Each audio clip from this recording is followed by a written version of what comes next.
চাঁপাইনবাবগঞ্জের চৌকা সীমান্ত সংলগ্ন এলাকায় ভারতের পক্ষ থেকে কাঁটাতারের বেড়া নির্মাণের ঘটনায় বিজিবি এবং সাধারণ মানুষের বাধার মুখে বিএসএফ অতিরিক্ত জনবল সরিয়ে নেয় এবং কাঁটাতারের বেড়া নির্মাণ কাজ বন্ধ রাখে। এই বিষয়ে সীমান্তের যেকোনো পরিস্থিতি মোকাবেলায় বিজিবি কঠোর অবস্থানে রয়েছেন।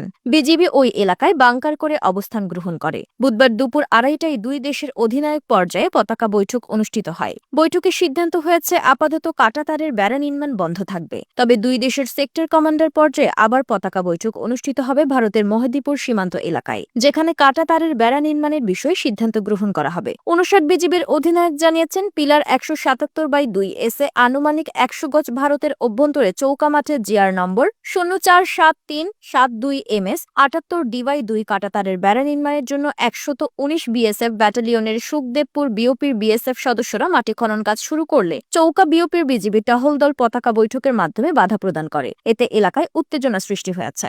এলাকার সাধারণ মানুষ জানিয়েছেন, গত রোববার 5ই জানুয়ারি চাঁপাইনবাবগঞ্জের শিবগঞ্জ উপজেলার বিনোদপুর ইউনিয়নের বিজিবির 59 ব্যাটালিয়নের চৌকা বিএপির অধীনস্থ পিলার 177/2 এস থেকে আনুমানিক 100 গজ ভারতের অভ্যন্তরে চৌকা মাঠে কাঁটাতারের বেড়া নির্মাণ করতে দেখা যায় ভারতের বিএসএফ সদস্যদের। এতে বিজিবি তাদের বাধা প্রদান করে, সেই সাথে এলাকার সাধারণ মানুষও বিজিবিকে সহযোগিতা করে। বিজিবি এবং ওই এলাকার মানুষ 3 দিন ধরে সীমান্তে অবস্থান করে দেশ রক্ষার জন্য কাজ করে যাচ্ছেন।